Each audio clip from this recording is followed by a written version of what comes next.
still to this day, I will never talk back to my parents. I may have done it by you have accident. Respect, R-E-S-P-E-C-T. But that's because, and I have respect because my parents, specifically my father, he put the fear of God in my heart and said, if you disrespect any adult, whether it be me, your teachers, grandparents, or whatever, you will have HELL to pay. Exactly. And thank goodness for that. And that's why at 28, I would never, ever, ever do something against what my father and my mother said. Exactly. And I think a lot of the big issue comes is because parents are not putting any type of mandate into what the child can or cannot do. So things like watching TV or having, people come over when the parents aren't there. I mean, kids are going to be kids, and they're going to try you. But whether a child takes 1 inch versus 1 mile, are two different things. Exactly. But children today can get away with just about anything they want to get away with, and they know that. Yes, yeah. They know it. They know it.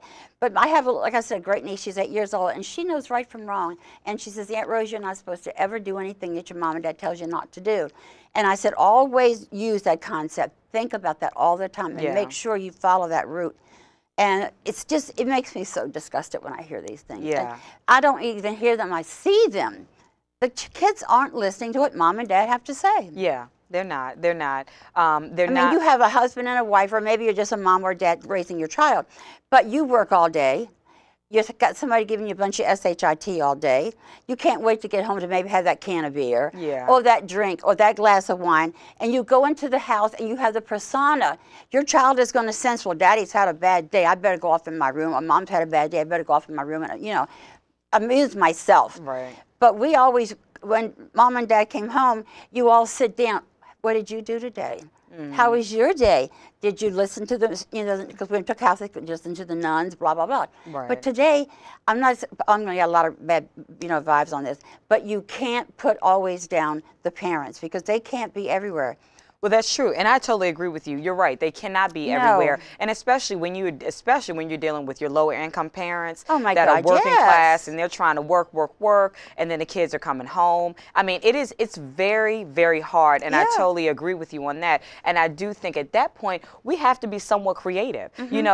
In life, nothing's perfect, and we just have to find the way to make it as perfect as it possibly can be. And so I think one big issue is that, a lot of parents really honestly don't know the effects that TV and computer use and video games have on their child. They become babysitters. Exactly. And they do become babysitters. And when these entities become babysitters, the effects of it are enormous. Obesity, negative imagery, and a whole bunch of other things. That's the next thing. Yeah.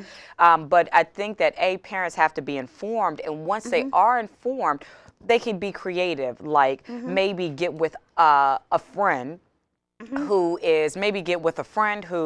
also has children around the same age. Maybe it's a scheduling difference, and maybe the child could stay with the parent, with their friend's parent, and so you can have kind of like a kids club, and you maybe want to alternate, and so that's one way to keep your child occupied. Another way is, and I know this will probably be the most blasphemous thing that has been said on The Awakening, but take your TVs out your house. Oh, exactly. Take the phones. Exactly. Take everything away.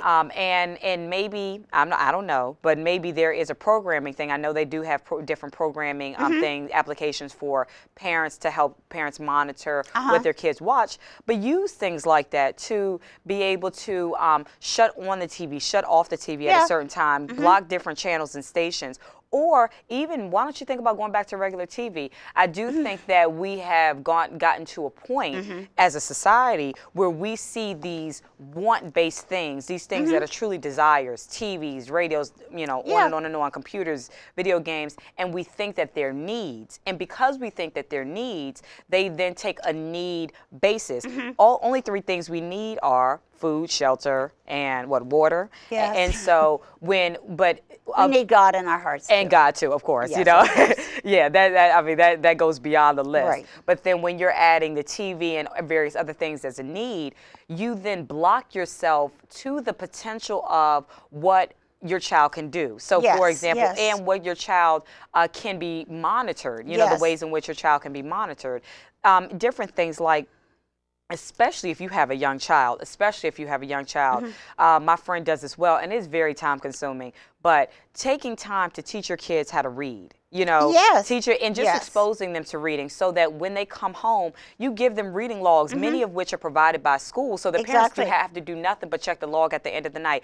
Do, you know, have your child do reading logs. They cannot watch TV. Have your child do reading logs, and then when you get home, not only do you check to make sure that the school reading log is done, but you have that kid sit with the parent while the parent is getting undressed for work, winding down for work, and have the child read to you out loud for 30 minutes, just to make sure that the child is on their P's and Q's. And not to ramble, but or you know, rattle off, but I had several students who by the 8th grade, they could not read. They read on about the 1st grade level. And so with that being said, something happened. Yeah, you could blame the school. Yeah, you can blame the parents. There's a blame on everybody, exactly. Everybody, the person themselves. Exactly. Yes, exactly. But at the end of the day, a parent has to be the #1 guardian, because that's your child, and by nature you care most for that child. Or you should. You should. Exactly. And so if you know have what would be good too?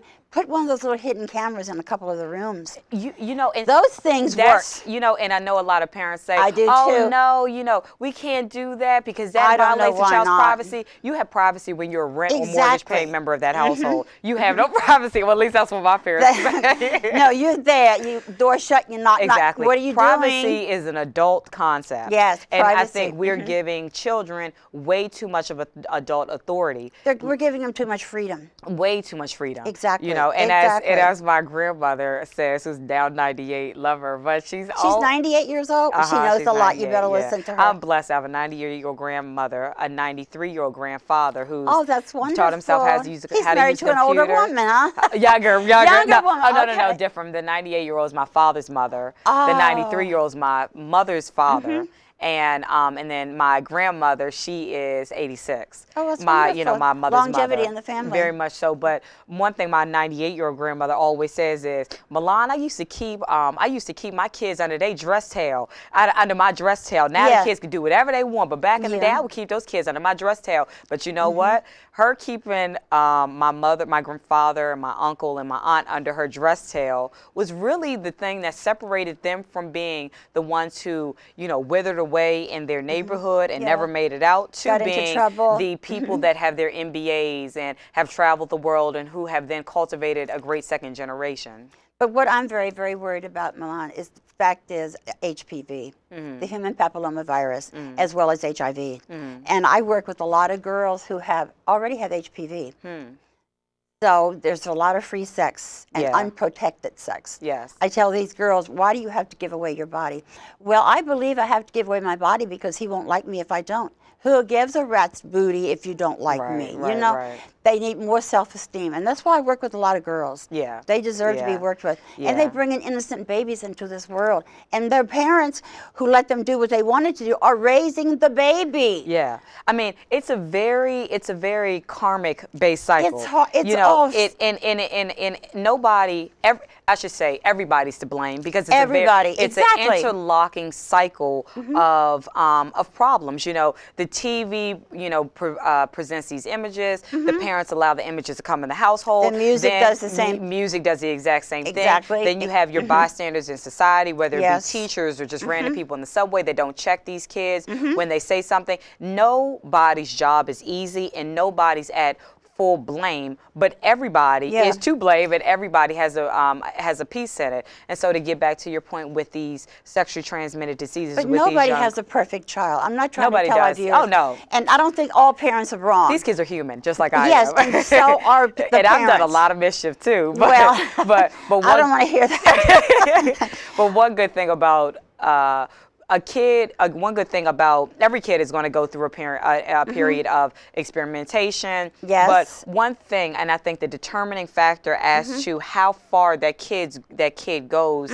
in terms of their experimentation is the foundation that has been laid from early on. And when there has not been a foundation laid by the parents, by the community, by the things that the kids are allowed to be exposed to, and I use allowed, I want people to really focus on that word allowed, is that the children then fall into a cycle where their mischief becomes a huge source of hazard to themselves and to the community versus their mischief just kind of staying within that mischievous box. It's something they go through, it's something they get over, they learn, reflect, and keep it moving. But if they learn, that's the big part. If do. they only learn from their mistakes. And even with that piece, though, that reflecting on the mistakes and learning from that mistakes, that also takes a huge initiative by all adults in the community. Yes, it does. You know, because it takes all interested parties to be able to lay their hand on that child and lay their heart on that child, and to be able to say, you know, you are this. You are God's gift to the world. This is what you offer. You don't need to do X, Y, and Z, and it requires all interested parties to stay on a child in a relentless way. And I guarantee a child will turn around. They will, I mean, but you got to pester them to death to do it. You really have to stay on their butt. You really do. You know, one thing we haven't talked about either is drugs. Drugs is another thing that's, oh my God, it's destroying the children. Yeah. And the marijuana, I guess that's for cigarettes, they can get that. And the crack cocaine.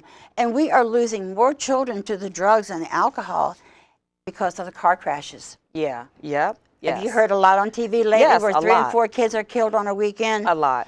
And there's no perfect remedy. No, there's no perfect solution. But I do think it always goes back to, like you said, pester the HE double hockey sticks out of those kids. And pester them with positive bombardment, as I say. And also, I don't have a lot of time, but make sure where your child's going to spend the night with a friend. Yes. Go to that house, meet that mother, meet that father, see that home, and make sure it's really happening. And like you're saying, don't be scared to say no. No, I know a lot of parents, no. and I totally agree with it. I mean, it's not a necessity for a child to go spend the night at another child's house. If a kid on is a having school a sleep, night, they even do it. But even exactly. I mean, if a kid is saying, when your child is out of your control, exactly, you never know what could happen. And I'm not saying that you need to lock your child under a rock and keep them there. But what I am saying is that you have to be very controlled in the exposure of that child, and you have to make sure what you allow to happen is what you would want your child to consume. But we have to remember, they're children, they're growing up, and they think they know everything. But we as parents know a whole lot more than they do. Exactly, and don't be afraid to say no. Don't be afraid to say no. I hope and pray that all my viewers watch this tonight. Our time is up, unfortunately. The 30 minutes always go so fast. I want to thank all of you for watching today, and just let me know what you think about the show. Thank you. Until next time.